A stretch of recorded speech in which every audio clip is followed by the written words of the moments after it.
invitamos a Felipe Cuevas, profesional del Departamento Técnico de Inspección Eléctrica, para que comience su exposición del Pliego Técnico Normativo RIC número 5, Medidas de Protección contra Tensiones Peligrosas y Descargas Eléctricas. Felipe, adelante, por favor. Muy buenos días. Bueno, damos comienzo ahora al segundo pliego, que corresponde a medidas contra tensiones peligrosas y descarga atmosférica.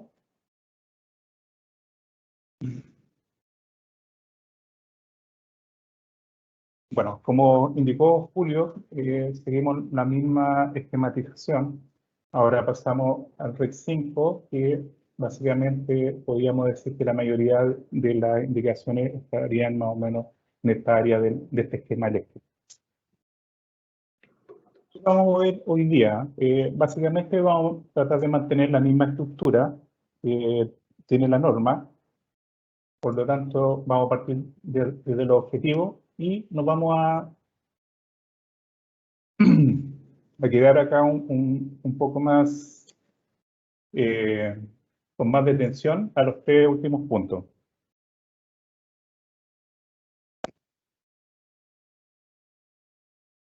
¿Cuál es el objetivo de este pliego? Básicamente, establecer cuáles son las medidas de protección contra esto que llamamos tensiones peligrosas. De ahí vamos a definir tanto las tensiones peligrosas como que entendemos también por tensiones seguras.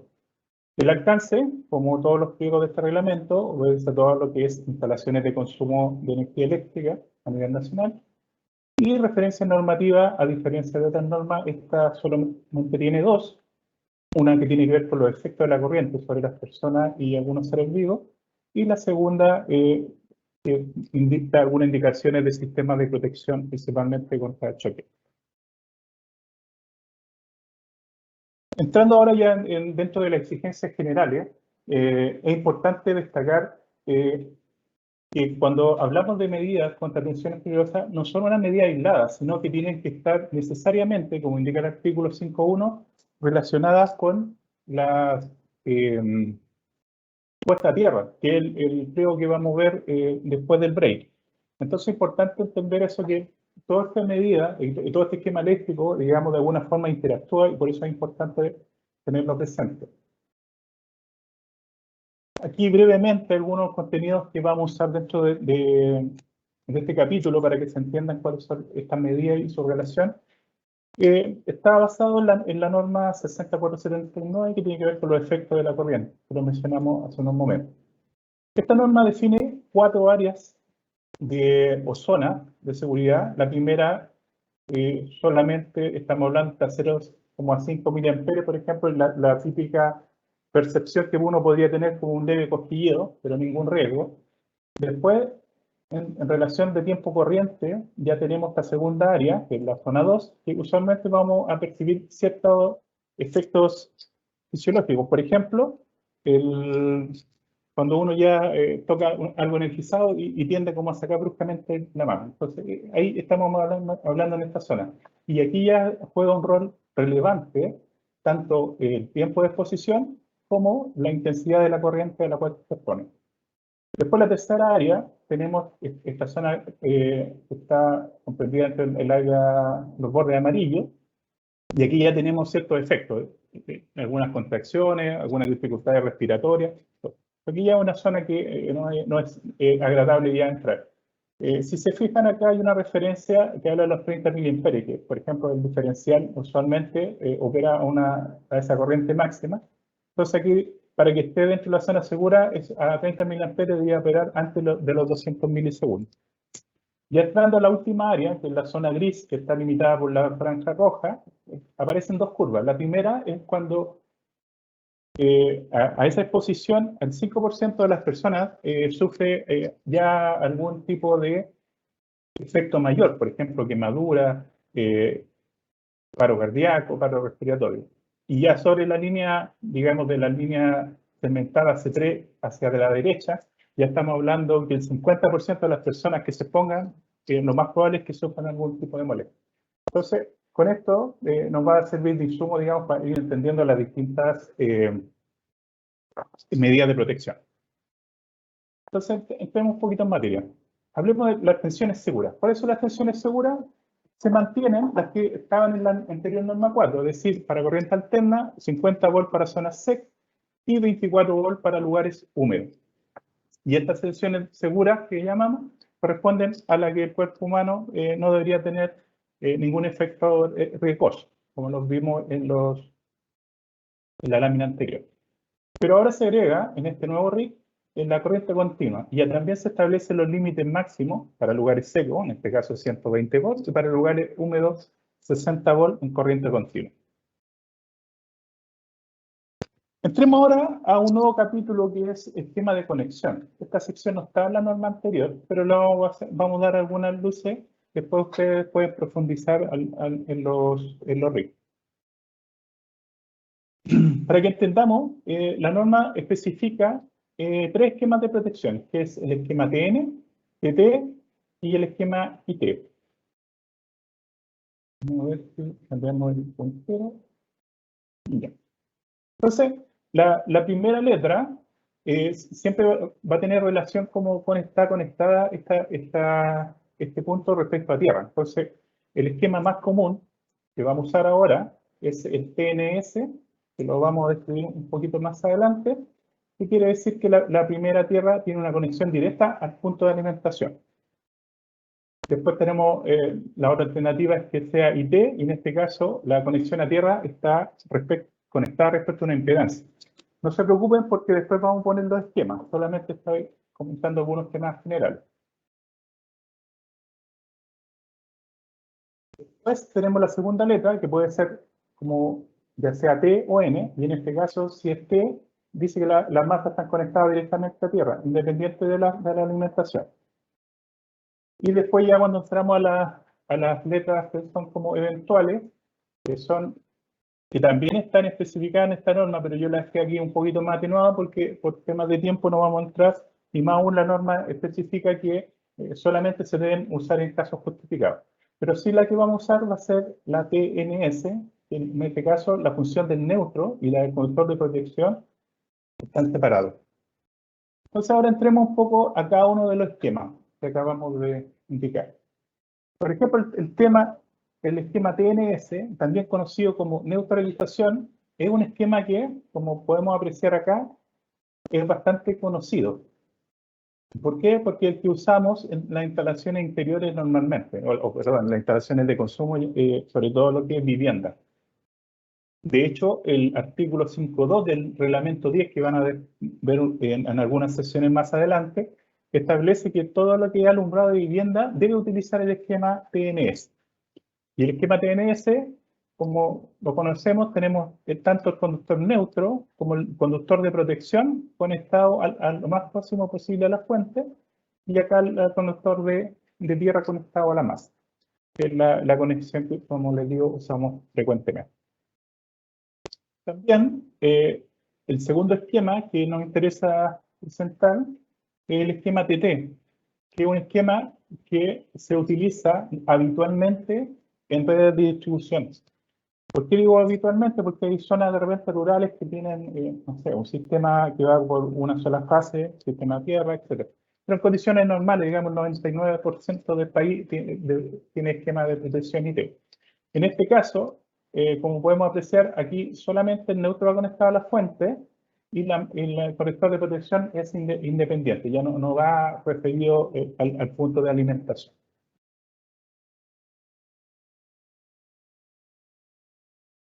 El último esquema que queremos comentar corresponde al esquema IT, y en este caso, aquí ya no tenemos ni el conductor neutro ni el de protección conectado a la fuente, y además tenemos la fuente a través de una impedancia, y el conductor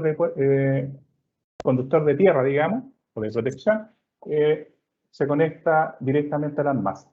Cuando se utiliza este esquema, en realidad no es obligatorio, excepto que la norma lo diga, es cuando, por ejemplo, requerimos alta disponibilidad y, por ejemplo, servicios vitales para pacientes enfermos, donde es mucho más prioritario que la persona no se le corte el suministro eléctrico a que haya alguna falla a masa bajo cierto umbral no debería ser riesgosa para los seres humanos. Y eso se monitorea a través de unos equipos especiales que lo vamos a ver cuando veamos el capítulo 11 de instalaciones especiales. No voy a entrar en detalle, pero aquí lo que hay que tener en consideración es que este esquema básicamente obedece a esa lógica, es decir, que la continuidad es prioritaria en relación a cualquier falla de baja intensidad respecto a masa. Ahora entrando ya a lo que es medidas de protección, tanto directa como indirecta, acá lo coloqué de forma esquemática. En esta norma se especifican las medidas de protección, la sección 7, y habla de 5 medidas de protección que las vamos a ir viendo una a una, pero espero que entendamos el esquema. Después tenemos en la sección 8, ya tenemos la medida de protección contra contacto indirecto, y la cual se separa en dos subcategorías, las clase A y las clase B. Las clase A también tenemos 5 categorías, también la vamos a ver una y una, y finalmente la clase B, que tiene relación con dispositivo corte automático y va a depender del esquema de conexión que acabamos de comentar. Entonces, partamos de la medida contra contacto directo. Primero, recordar que el contacto directo es cuando una persona accidentalmente o intencionalmente toca a un conductor que normalmente está energizado. Y para ello, la norma mantiene las mismas 5 condiciones contra contacto directo que estaban ya contenidas en la norma 4, pero la amplía un poco más y ustedes las podrán ver cuando revisen los pliegos. Partamos con la primera, que es la más sencilla y la más común, que tiene que ver con lo que acaba de comentar Julio, que tiene que ver con la aislación de los conductores. Sí, la primera corresponde a evitar, a través de un recubrimiento, proteger la parte activa. Y también la norma especifica que en el caso de estos conductores usados normalmente por bobinados motores u otras cosas, este tipo de aislación de barnices laca no se puede o no se considera una medida de protección contra contacto directo. La segunda medida de protección, que son comunes, son, por ejemplo, poner medios o barreras envolventes, en este caso tableros, gabinetes, etc. Entonces, ahí en la norma se especifican estándares mínimos de protección, que lo vamos a profundizar, o profundizó Julio en realidad cuando vimos el tema de tablero, pero también están indicados en el pliego. Una tercera medida es interponer obstáculos. Y en este caso, esta medida de por sí sola no es una medida completa y solamente es recomendable cuando el recinto está catalogado para personal autorizado. El otro tema importante que especifica esta norma es que esto solamente tiene, digamos, un funcionamiento adecuado desde el punto de vista cuando no hay intencionalidad de ingresar al recinto. Si la persona igual quiere entrar, va a lograr entrar. Si lo que busca esto es que, por ejemplo, un niño accidentalmente se caiga o se acerque, no pueda tener contacto con el recinto peligroso que queremos proteger.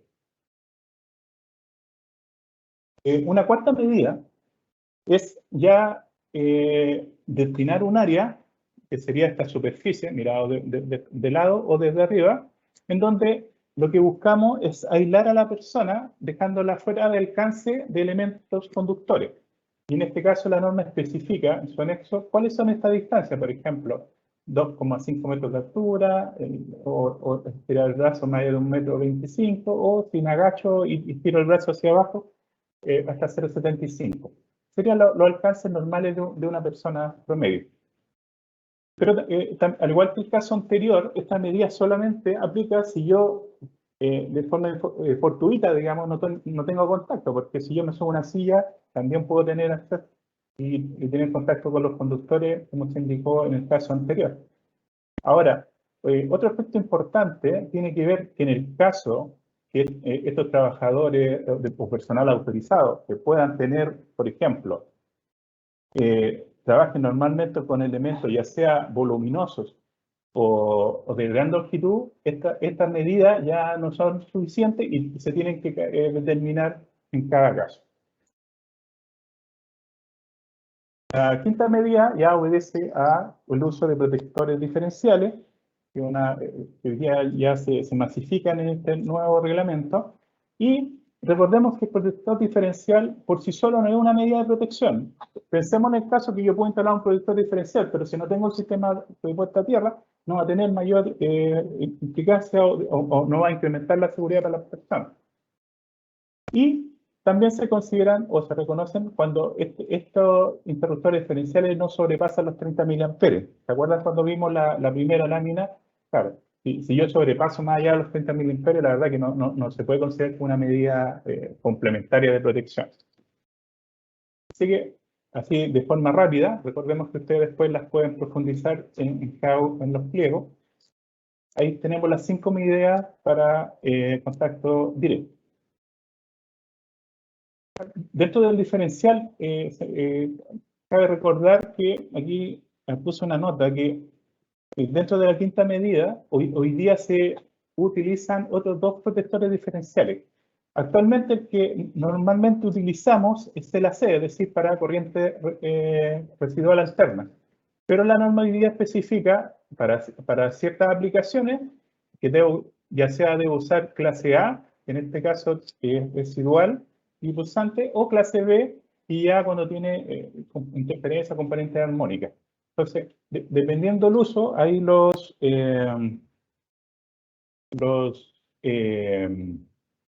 cada uno de los pliegos en donde se referencia el uso o se recomienda el uso, se especifica que tiene que usar uno u otro. Eso lo vamos a ver cuando ya veamos instalaciones especiales principalmente. Veamos ahora rápidamente algunas medidas de contención contra contacto indirecto. Recordemos que el contacto indirecto es el contacto de una persona con algún elemento metálico que en condiciones normales no debería estar energizado, como una lavadora, la carcasa de un refrigerador, un motor, etc. Entonces, la primera medida de protección el espíritu es que evitar que se produzcan. Es decir, la primera medida que deberíamos tener presente es que en todo momento no se produzca esta falla y energice el elemento metálico. Y para ello, como indicamos en el esquema anterior, tenemos dos elementos o dos sistemas, los clase A y los clase B. Partamos con los clase A. Dijimos que son 5 categorías que van desde transformadores de aislación hasta protección en locales o emplazamiento no conductor, que sería lo que llamamos también piso aislado. Por ejemplo, la primera medida de protección clase A para contactos indirectos es lo que llamamos el uso de transformadores de aislación, que se utiliza, por ejemplo, bastante, o se exige en este caso, para recintos hospitalarios de ciertas características. Lo que busca es aislar la fuente de la carga desde el punto de vista eléctrico, con el fin de otorgar una protección adicional ante el paso de tensiones peligrosas.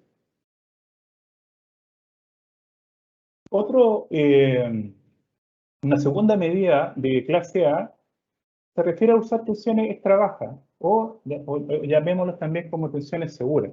Y en este caso estamos hablando, por ejemplo, que su utilización se recomienda en lugares de alta humedad, por ejemplo, piscina, iluminación de piscina o las bombas de la piscina, o también todos los días, por ejemplo, salas de hidromasaje, sauna, y cualquier lugar o recinto donde haya una alta humedad, es recomendable que toda la iluminación y los elementos que la componen idealmente sean de baja tensión o una tensión extra baja de forma segura. Es decir, que no sobrepase en este caso 24 volts en corriente continua o 60 volts en corriente alterna.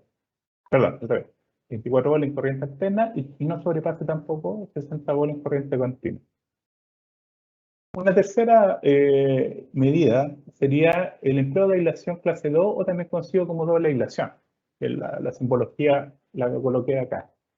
Hoy día la mayoría o la gran mayoría, casi la totalidad de todo lo que es electrodoméstico, casero o incluso herramientas, ya son elementos que hoy día vienen por defecto con clase de doble aislación.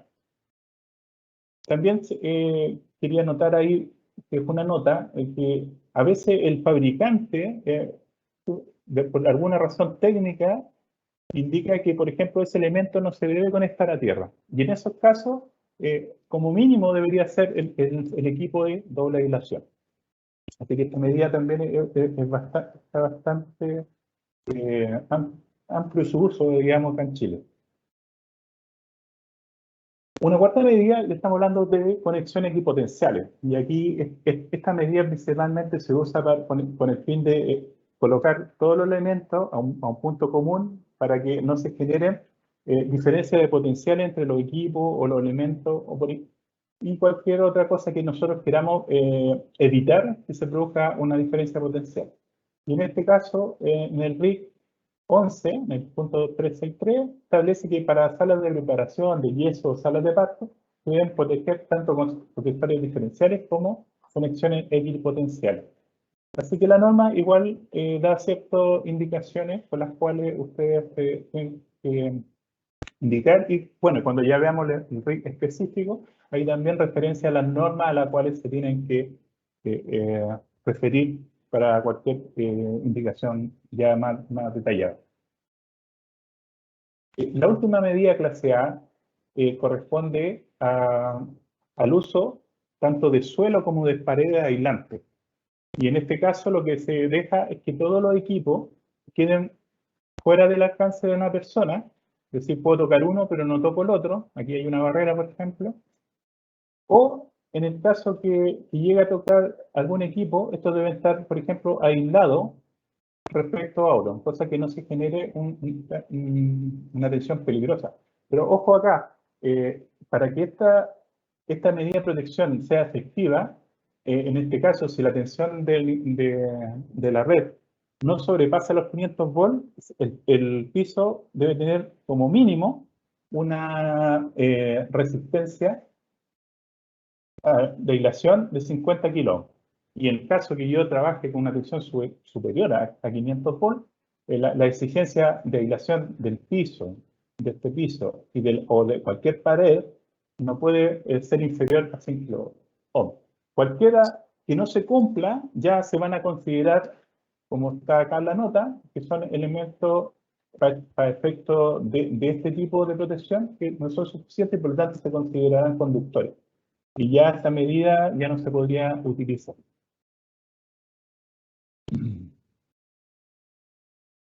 Ahora pasamos a las medidas clase B, recuerda que es la subcategoría, y aquí rápidamente vamos a referir algunos puntos porque las medidas clase B corresponden al uso de protección automática, ya sean fusibles, diferenciales, termomagnéticos, pero hay ciertas características que tienen que cumplir estas protecciones, recuerdo al tipo de esquema. Por eso también explicamos los esquemas hace unos momentos.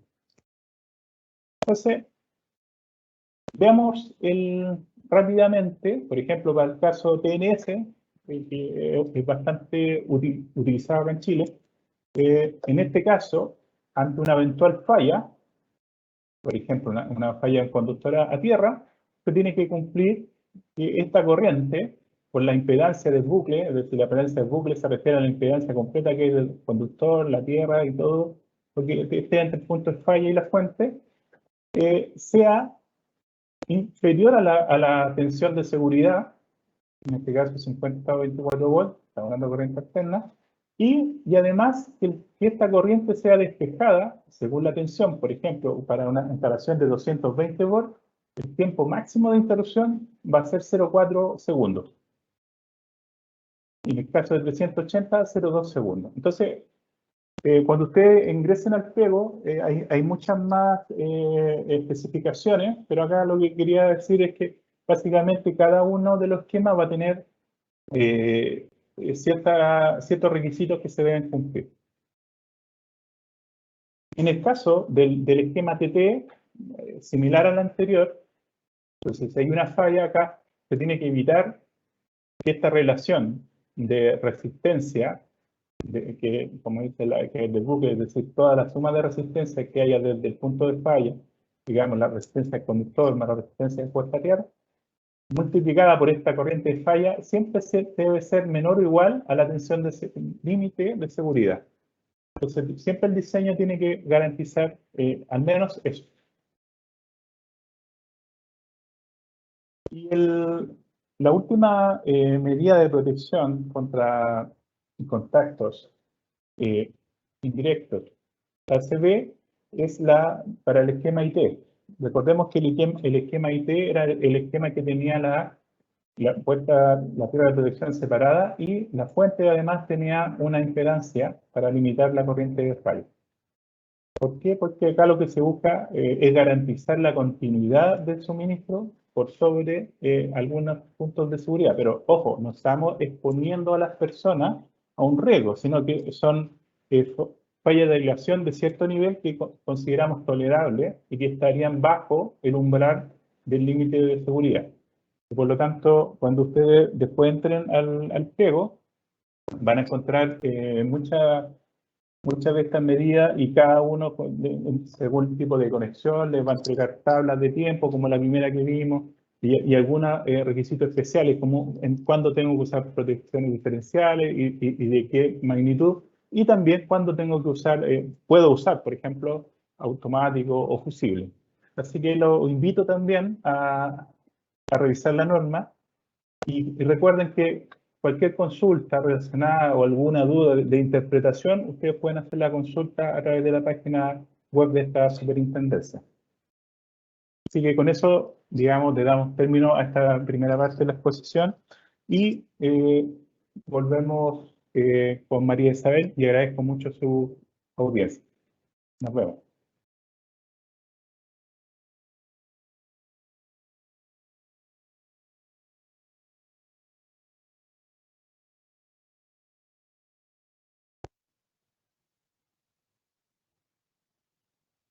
Estás en silencio, María Isabel. Perdón, no me había dado cuenta. Nuevamente. Muchas gracias, Felipe. Agradecemos tu exposición y a continuación tomaremos un break de 10 minutos. Volvemos en 10 minutos y quedará un video informativo de la superintendencia pasando estos 10 minutos que dure el break. Nos vemos a la vuelta.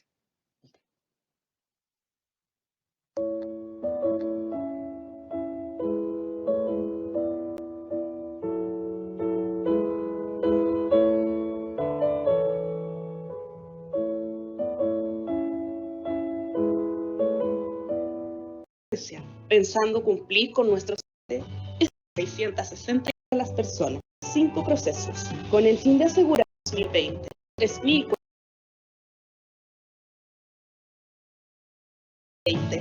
Además, ponemos a disposición. ¿Cuáles son los requisitos que tienen que tener estos sistemas de puesta a tierra, tanto para las instalaciones como contra rayos? Ahora ya el último pliego de esta charla, de esta sección, vamos a ver lo que es tierra de servicio y el enlace potencial que está contenido en el RIC 6. Siguiendo la misma estructura de las láminas anteriores, los sistemas de puesta a tierra básicamente vamos a concentrarlo, digamos, en esta zona y también vamos a considerar una parte que tiene que ver con los rayos, que es un capítulo nuevo que vamos a comentar más adelante, el capítulo último, digamos, de esta presentación. Al igual que la anterior, mantenemos el mismo esquema y nos vamos a concentrar básicamente en los 3 últimos puntos que son el tierra de servicio, tierra de protección y contacto contra rayos. Entonces, partamos, digamos, con este pliego, cuyo objetivo básicamente es establecer cuáles son los requisitos que tienen que tener estos sistemas de puesta a tierra, tanto para las instalaciones como contra rayos y enlaces equipotenciales. Y acá se definen 2 subobjetivos, digamos, que uno es que limitar principalmente las tensiones peligrosas respecto a tierra y lo otro, asegurar la operación de las protecciones.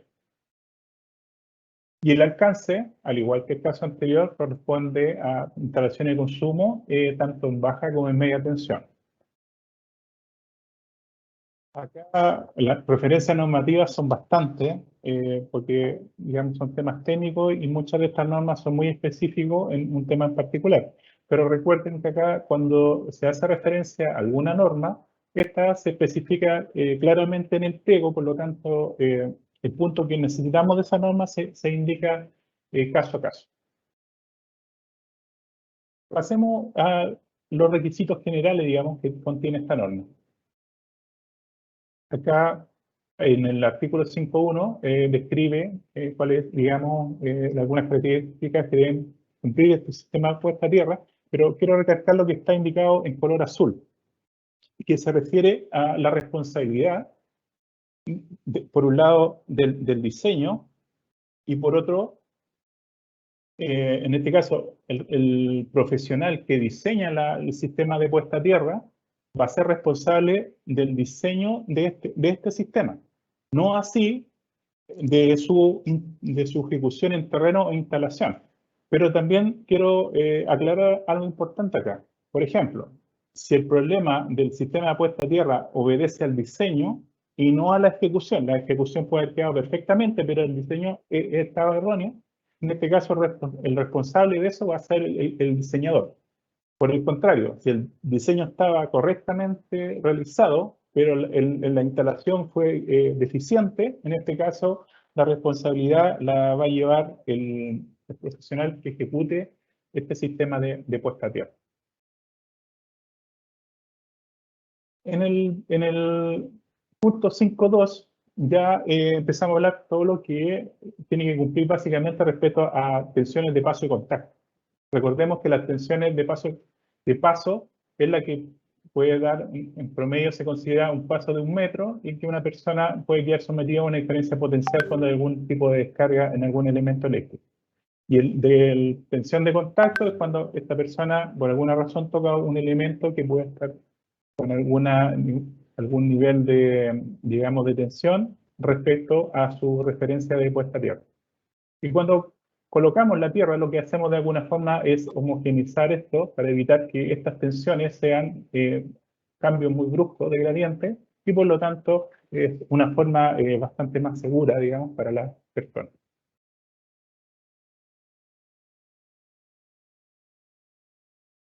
En el 5.3 amplía un poco lo que vimos en los objetivos. Aquí dice todas, digamos, las funciones que debería cumplir un sistema de puesta a tierra, que va desde garantizar la seguridad a las personas a través de el puntero, garantizar la seguridad a las personas y a los seres vivos. También lo que acabamos de ver, los voltajes de paso y contacto, que se mantenga dentro de valores aceptables o tolerables. También un tema muy relevante es permitir a las protecciones despejar las fallas de forma rápida. Otro punto es servir de referencia de un sistema eléctrico. Por ejemplo, cuando se corta el neutro, que la puesta a tierra de servicio en este caso cumple una función de estabilizar un poco la tensión. También disipar fallas, ya sea de electrostática o de rayos, etcétera, cuando se origina o una descarga incluso de un equipo a tierra a fin de despejar lo más rápido posible. Y también servir de una conexión de baja impedancia para equipos que se conecten ahí. Entonces, el sistema de puesta a tierra en sí tiene varias funciones. Obviamente, dependiendo si es una tierra digamos, para rayos o una tierra de servicio, una tierra de protección, va a tener cierta importancia uno u otro. En el artículo 5.7 se establece que cuando, por ejemplo, la instalación de consumo es suministrada a través de alta o media tensión, este diseño queda supeditado, digamos, a lo que establece el RPTD número 6 del decreto 109, es decir, los sistemas de puesta a tierra, pero para sistemas desde generación hasta distribución. Tiene que aplicar ese tipo de diseño, obviamente a nivel de tensión que le corresponde.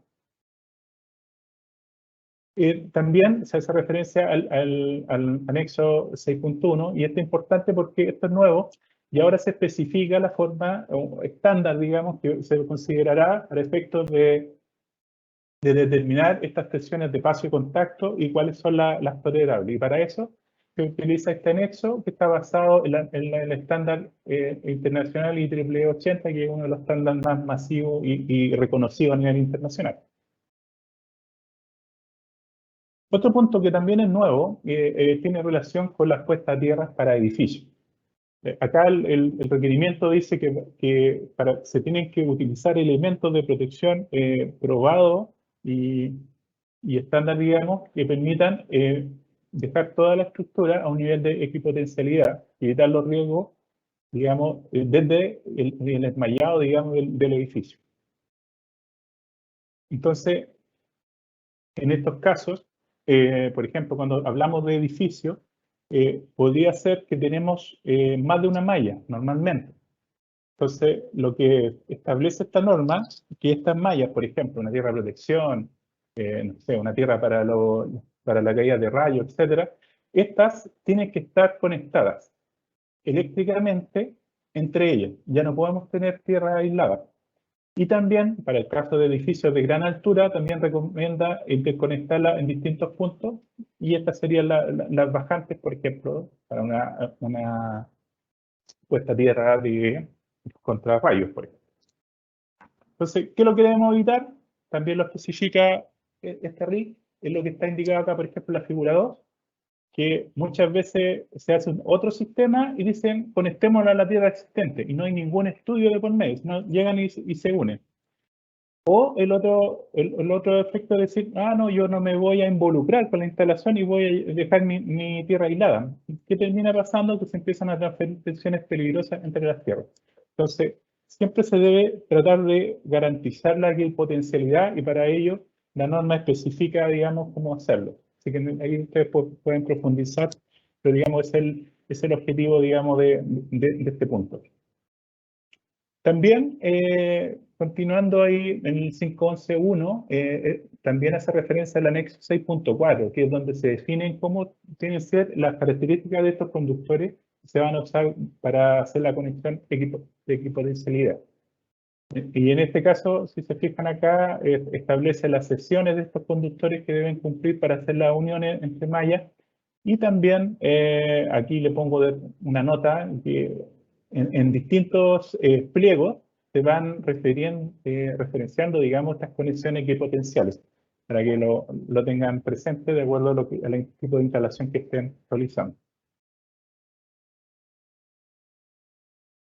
Otro punto importante se refiere a que hay que tener cuidado con los materiales utilizados en este tipo de tierra. Ya tienen que mantener sus propiedades eléctricas y mecánicas, aun cuando existan condiciones de efectos naturales, digamos, de corrosión o los daños que vayan surgiendo producto de las fallas.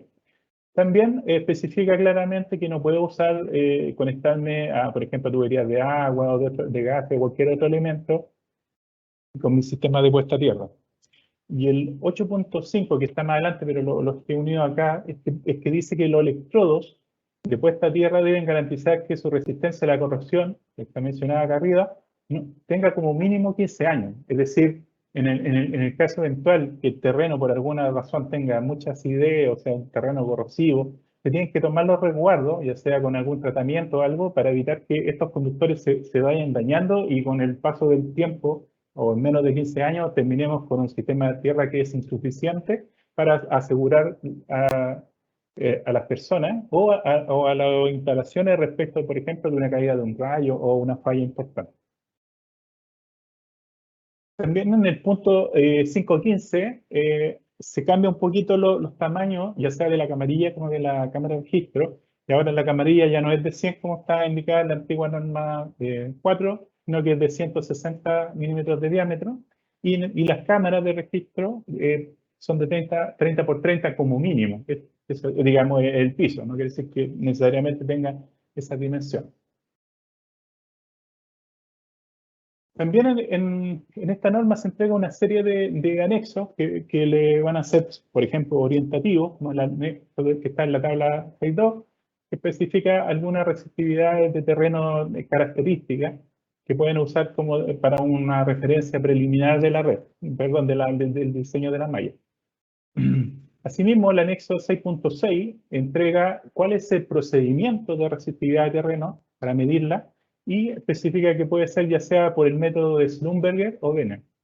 Y además indica cuáles son las características mínimas que debe tener este equipo, y en este caso, que van de una escala por ejemplo, de 0,01 ohm hasta un máximo de 100 ohm. Ahora, ¿por qué es importante? Porque más adelante el artículo 11.4 establece que estos equipos deben estar certificados y ese certificado que lo tiene que otorgar un organismo acreditado no puede exceder de 24 meses. Es decir, el certificado que yo tengo que presentar cuando declare la instalación, en el caso específico de instrumentos o equipos para medir resistencia de puesta a tierra, no pueden exceder 24 meses. Así que la tengan presente para que después no rechacen su ingreso de su solicitud.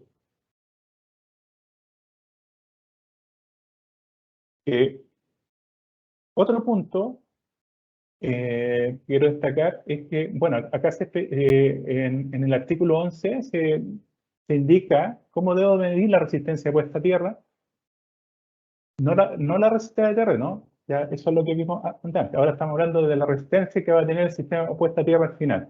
Y en este caso me puedo basar en los estándares IEEE 81 o los estándares IEC. Entonces, ahí se entregan varios anexos donde establecen 2 o 3 metodologías que pueden utilizar y algunas sirven para unas cosas y otras para otras. Por ejemplo, el uso de tenaza, el uso de electrodos para determinar este punto de la curva. Y todo eso está indicado en los anexos. Así que le va también una buena ayuda, digamos, para ustedes que me estén diseñando y la pueden utilizar. Acá se incorpora en este RIC algo que no estaba en la norma antigua, que es el mantenimiento de los sistemas de puesta a tierra. Como mencioné delante, estos sistemas por diversas razones van perdiendo efectividad, ya sea, por ejemplo, si usé un tratamiento de suelo, normalmente la misma agua, cuando llueve o las napas subterráneas, van consumiendo esos mejoramientos de suelo utilizados y esta malla usualmente puede, o incluso dentro de ciertos periodos puede ir perdiendo esa efectividad.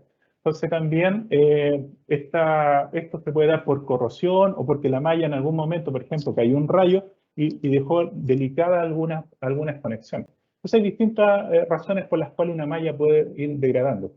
Entonces se establece un capítulo donde se dan ciertos lineamientos que se tienen que realizar como prueba para lo que es sistema de puesta a tierra. En este caso establece algunos ensayos que debo hacer, como ensayo de equipotencialidad, ensayo de resistencia a puesta a tierra, de continuidad, etc.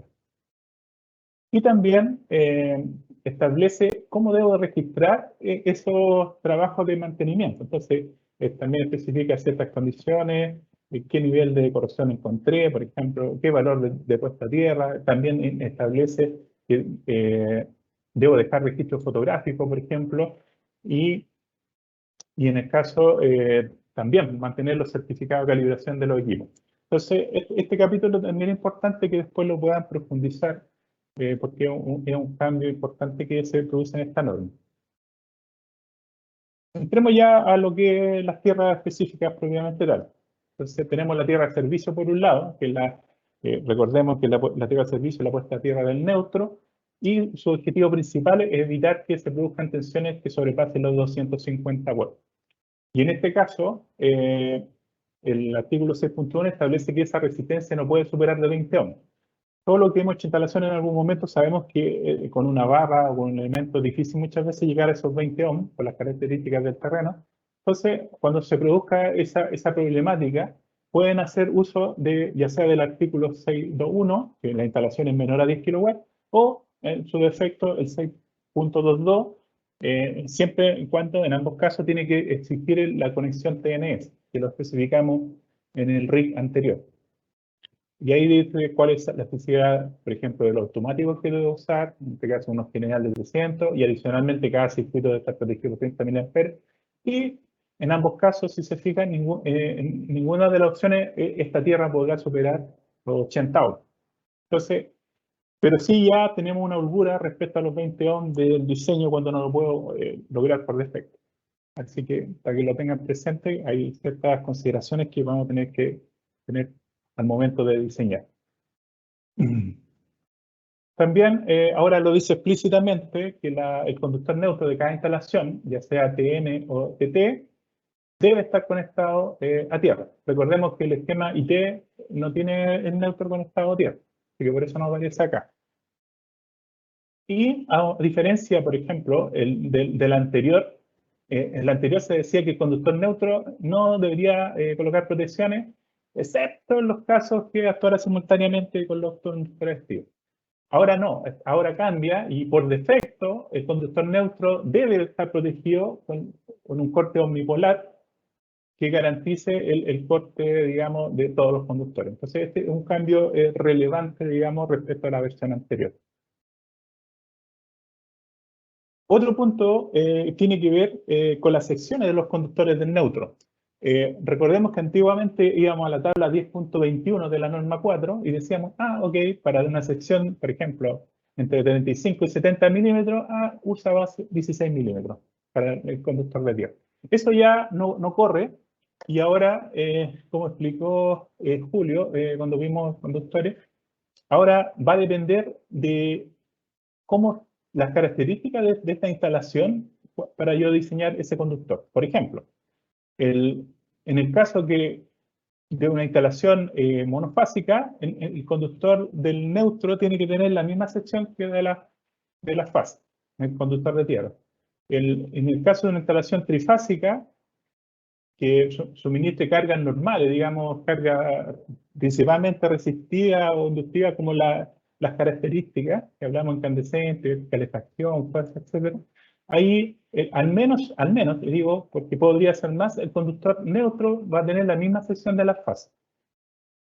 Ahora bien, en el caso que la instalación tenga elementos que se consideren que inyectan contaminación armónica, estos elementos se tiene dos opciones. Uno, si yo puedo colocar el filtro de armónico y compensarlo en el punto donde está este generador, digamos, de armónico, puedo usar la misma sección de las fases. Y en el caso que no se pueda hacer por alguna razón o por diseño, yo decido colocarlo concentrado en un punto. Ahí los conductores del neutro van a requerir al menos un 50% de sección mayor a la del conductor neutro. Y eso podría encarecer. Entonces ahí la decisión la tienen que tomar ustedes como diseñadores, cuál utilizan. En el caso de las tierras de servicio, para, llamémoslo, red de distribución interna, ¿por qué se hace esa diferencia? Porque cuando hablamos de redes de distribución interna, por ejemplo, hablamos de las redes que se usan en parcelaciones o en algunas, por ejemplo, urbanizaciones, en las cuales, por alguna razón, esta red no pertenece o no la administra la empresa concesionaria, sino que por alguna razón la tienen los propietarios. Y en este caso, por ejemplo, la tierra de servicio debe tener la misma consideración, no puede sobrepasar los 250 volts y se tiene que colocar, se tiene que colocar a tierra esta red, ya sea cada 5 postes o cámaras, pero siempre y cuando yo no supere los 200 metros. Si esos postes están muy juntos, y sobrepasa los 200, perdón, están muy separados, sobrepasa los 200 metros, yo como límite, cada 200 metros ahí tendría que poner la tierra o fracción de ella, o también recordar en cada punto de los extremos de esta red. Otro tema relevante es que acá no se pide una resistencia específica para cada tierra, sino que el conjunto, recordemos el equivalente en paralelo de resistencia, debe ser menor a 5 ohms. Por lo tanto, en la medida que yo tenga más puesta a tierra, este número se va a ir reduciendo. Otro cambio que se hace acá, que tampoco es tan relevante, pero recordemos que antes el conductor mínimo era 21 milímetros, ahora pasa a 25. Entonces, eso también tienen que tenerlo en consideración cuando estén diseñando. Pasemos ahora a la tierra de protección, que es otro elemento relevante, digamos, dentro de este PO. Recordemos que la Tierra, lo que cumple es conectar a Tierra cualquier elemento que en condiciones normales no está energizado, pero en condiciones de falla podría ser sometido a alguna tensión peligrosa. Entonces recordemos antes también, igual que el caso anterior, yo iba a la tabla, en este caso la 10.23, y decía, por decirlo de alguna forma, para un conductor de 70 milímetros, conductor de fase, yo tenía que colocar el conductor de tierra como mínimo de 16 milímetros. Esta tabla, como está indicado ahí, ya no corre y tenemos que usar, como dice acá, el anexo 6.7. Y en esto dice dimensión para sección mínima de conductores de tierra. Por lo tanto, aquí, si el conductor es menor o igual a 25 milímetros, yo debo usar, en este caso, la misma sección del conductor, de los restos conductores, digamos, de activos. Si la sección de los conductores de fase está entre 25 y 50, yo podría usar 25 milímetros. Y sobre 50 milímetros de la sección de las fases ya puedo usar la mitad, digamos.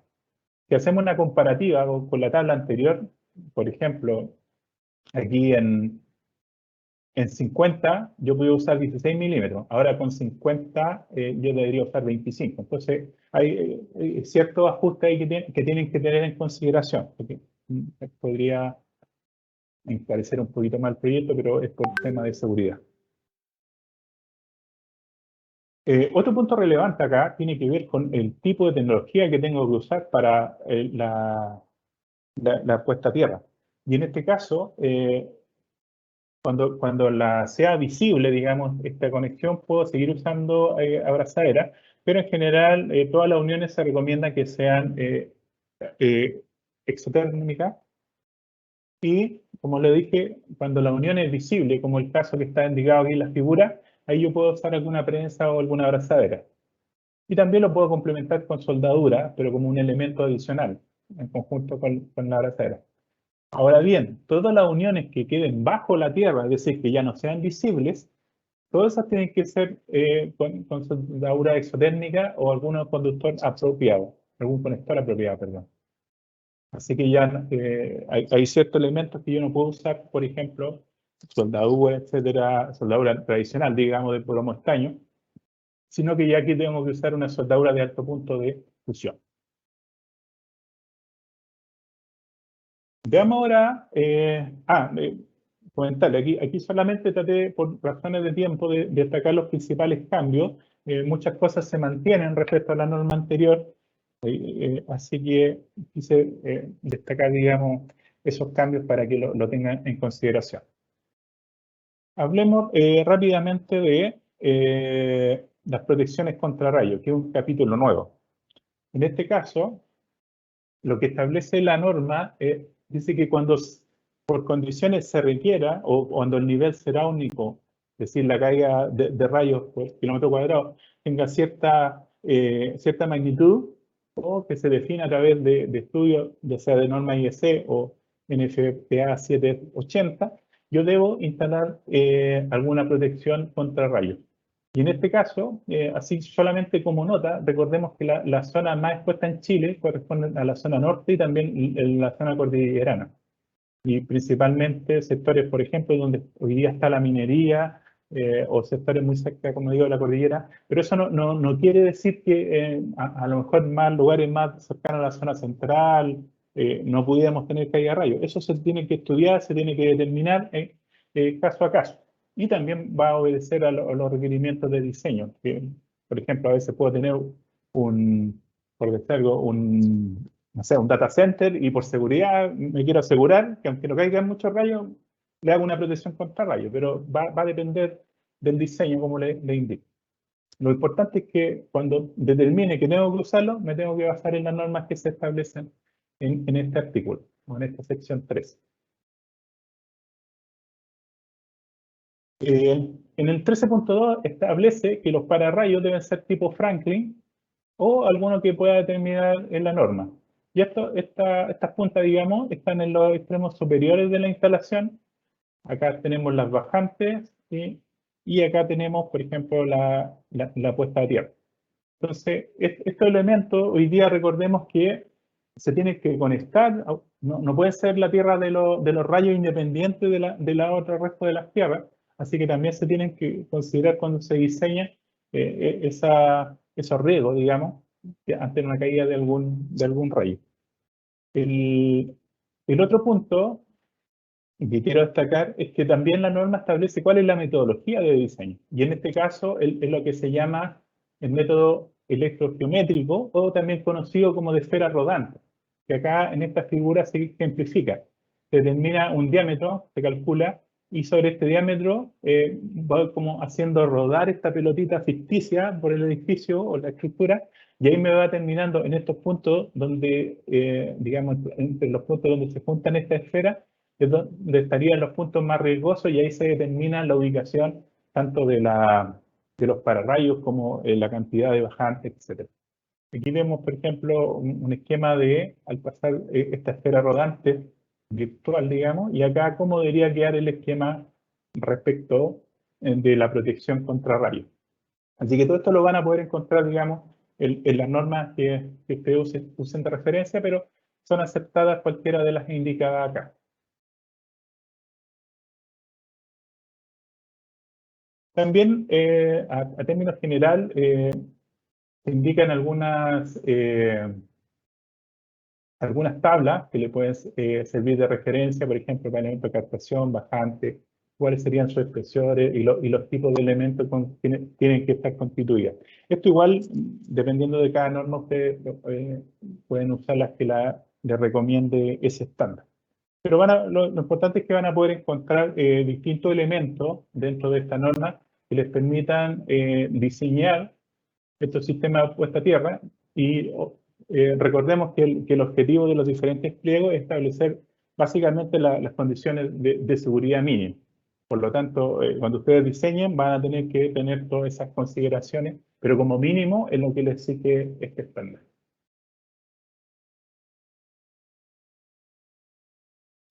Y finalmente, lo último que vemos por hoy día, por ejemplo, en los lugares que se requiera, que yo, dependiendo del nivel, esto será único, determine que se requiere para rayo, me tengo que asegurar que estén todos los elementos, por ejemplo, antenas, chimeneas, torres de comunicación, tuberías que sobresalgan, o el mismo techo que es metálico conectado a estos terminales para protegerlos. Y respecto de las bajantes, que son los cables que van desde el pararrayo, digamos, hasta tierra, también da algunos indicios que tienen que cumplir para que estos no sean peligrosos. Por ejemplo, recordemos que ante una corriente brusca de un rayo, se podría, si la bajante no es suficiente, podría ser que esta se desmonte y termine golpeando algo, termine destruyendo algo. Entonces, también se tienen consideraciones ahí de cómo yo fijo estos elementos, más allá de la sección que puedan tener. Y la tabla 6 también especifica algunas distancias de separación, tanto para las bajantes como los anillos, dependiendo del nivel de protección contra rayos que se requiere. Así que es un capítulo donde ustedes van a poder encontrar, digamos, diferentes referencias para que puedan diseñar estos sistemas de puesta a tierra de forma segura. Así que agradezco su atención, sé que le pueden quedar muchas dudas, y recuerden que las pueden hacer a la página de la superintendencia, y ahí con gusto la atenderemos. Y así que me despido por el momento, agradezco su atención y le doy el paso a nuestra colega María Isabel. Gracias.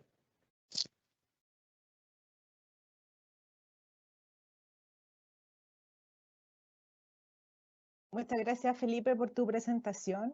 Bueno, las dos presentaciones realizadas hoy. También agradecemos a Julio nuevamente. Y a continuación procederemos a responder las consultas que han realizado a través del chat de consultas habilitado para tal efecto. Ya. El primer grupo de consultas va dirigido a respuestas para Julio, por favor. Así que Julio, atento acá, porque aquí va la primera. En las tablas de la norma se indica cierta capacidad de corriente para los cables, pero según los fabricantes y para las mismas condiciones se indica una capacidad mayor. Entonces la consulta es, ¿cuál es la capacidad de corriente que se debe considerar para el diseño? ¿Lo indicado en la norma o lo indicado por los proveedores? Julio, por favor.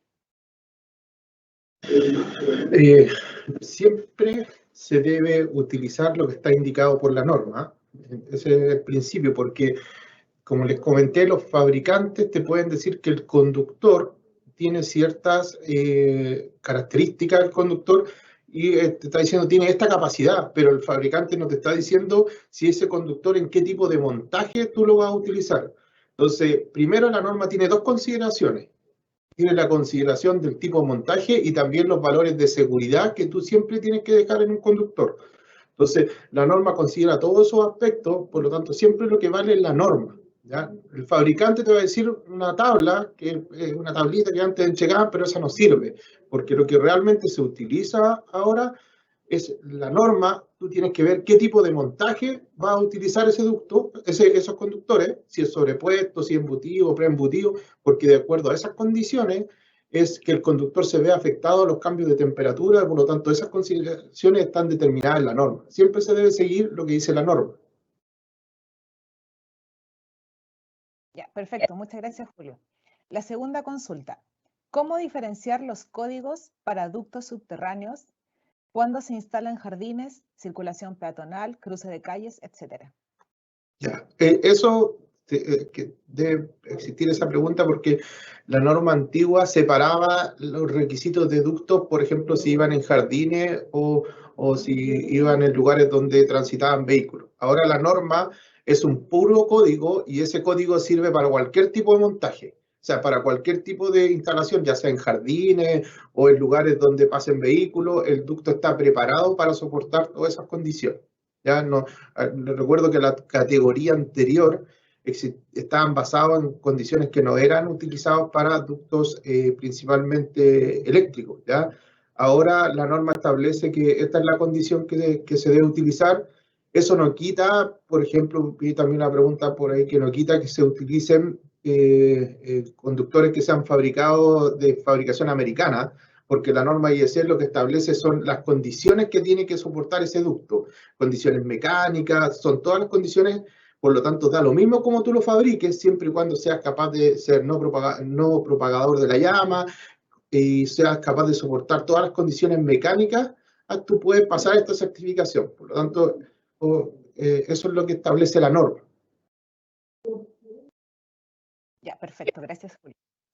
La tercera consulta. ¿El conduit 16 milímetros se va a poder seguir utilizando en canalizaciones embutidas, casas de tabiquería, madera, zona sur, o hay limitantes? Las limitantes, las únicas limitantes que son las que están en la tabla, ¿ya? Hoy día la tabla tiene, lo que se elimina es el ducto de 12 milímetros, que éramos el único país en el mundo que fabricaba ductos eléctricos de 12 milímetros.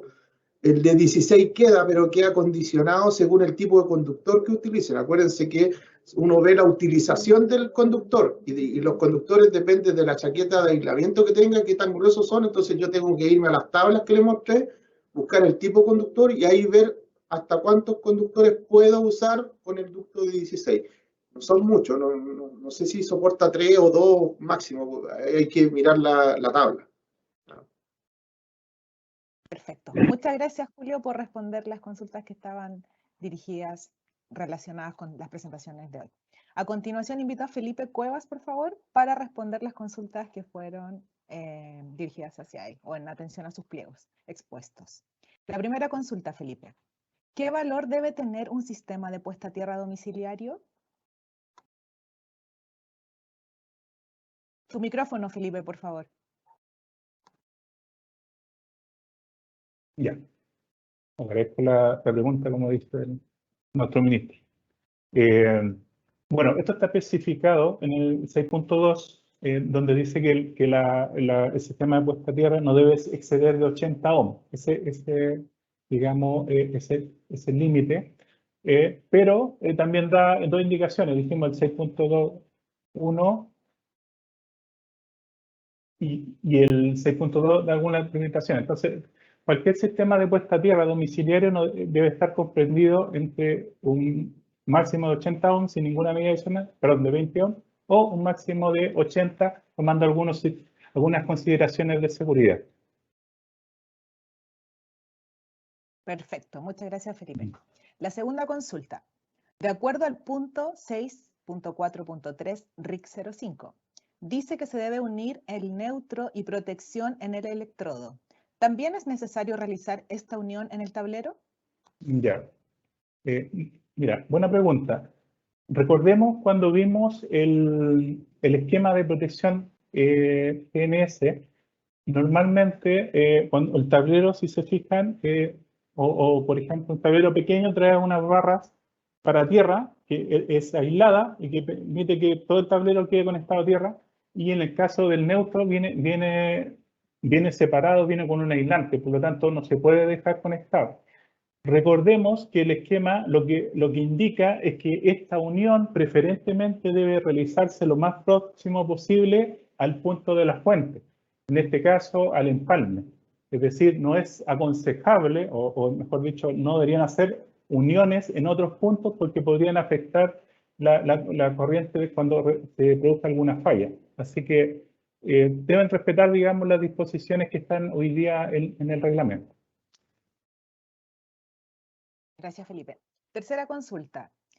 ¿Se pueden utilizar sistemas de puesta a tierra de barras químicas o cualquier otro sistema que no sea malla reticulada? Ya.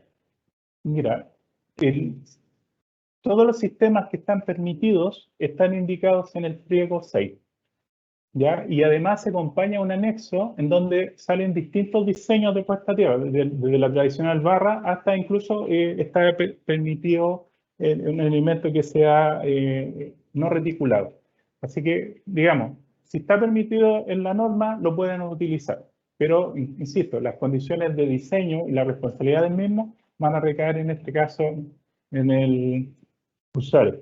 Y respecto al tema químico, tengo entendido que estas todavía no están autorizadas, pero tenemos los estudios finales y además que la mayoría de ellos requieren como insumos, son como la impresora. Cada cierto tiempo tengo que estar incorporándole elementos químicos y eso no necesariamente lo va a hacer el propietario. Así que, pero pueden consultar la norma y bueno, ahí si Julio, no sé si puede complementar sobre todo lo que es tema químico. Sí, mira, complementar más que para aclarar cierto tema, es decir, que el tema de las barras químicas está permitido, más que la norma lo establece. ¿Qué es lo que establece la norma?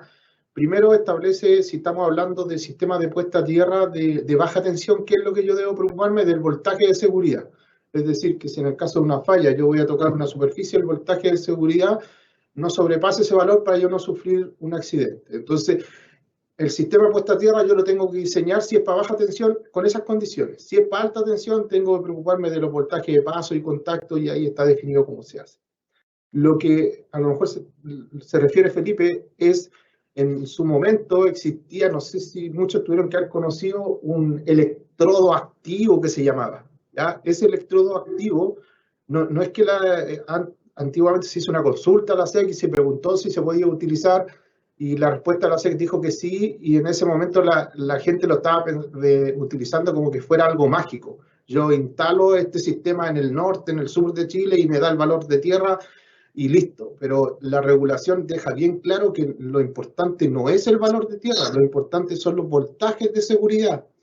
Las regulaciones se basan en definir un valor de tierra, pero el valor de tierra relevante es el voltaje de seguridad. Entonces esos sistemas, aunque me dijera que tuviera un ohm, ¿cómo lo hacían? Pescaban ese sistema y aterrizaban toda la estructura. Entonces era imposible de medir. Lo que dijo la SEC fue, usted puede ocupar cualquier sistema de puesta a tierra, pero tiene que demostrarme mediante los cálculos que ese sistema cumple con los voltajes de seguridad. Entonces ese sistema yo lo podría usar adicional a un sistema de puesta a tierra, sí, pero solo como un sistema de puesta a tierra el electrodo activo no se puede utilizar porque hasta la fecha no ha sido capaz de demostrar cómo se cumplen los voltajes de seguridad, porque el sistema de puesta a tierra se debe ensayar en forma aislada, no conectado con la estructura. ¿Ya? Entonces el electrodo activo no funciona si no está conectado a la estructura. Entonces no se pueden validar esos valores. Pero sí, las barras químicas son sistemas que se utilizan y están utilizados por la norma y hay una norma, el mismo pliego establece normas que deben cumplir esos sistemas. A ver, para aclarar eso. María Isabel.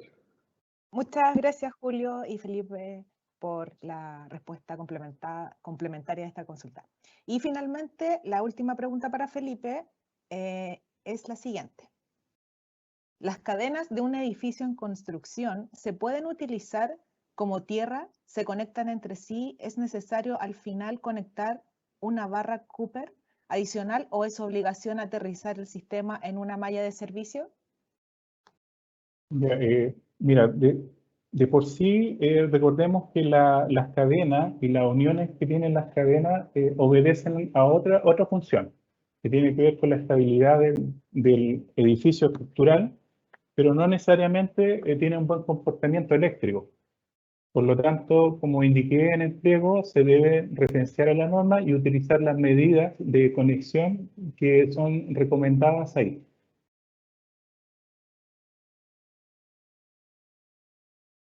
Ya, perfecto. Muchas gracias, Felipe, por tu respuesta. A continuación, bueno, como superintendencia les agradecemos la asistencia a las charlas de hoy. También quiero indicar que las consultas que no fueron atendidas hoy las pueden realizar a través de los canales oficiales, en este caso de la superintendencia, en el link de consultas pueden ingresarla y serán atendidas por el departamento o área correspondiente. Nuevamente agradecemos su asistencia y los dejamos cordialmente invitados para la próxima charla que será el martes 1 de junio. Les recuerdo también responder la encuesta que está en el mismo link y también les va a llegar el correo con el link de encuesta para que la atiendan, por favor.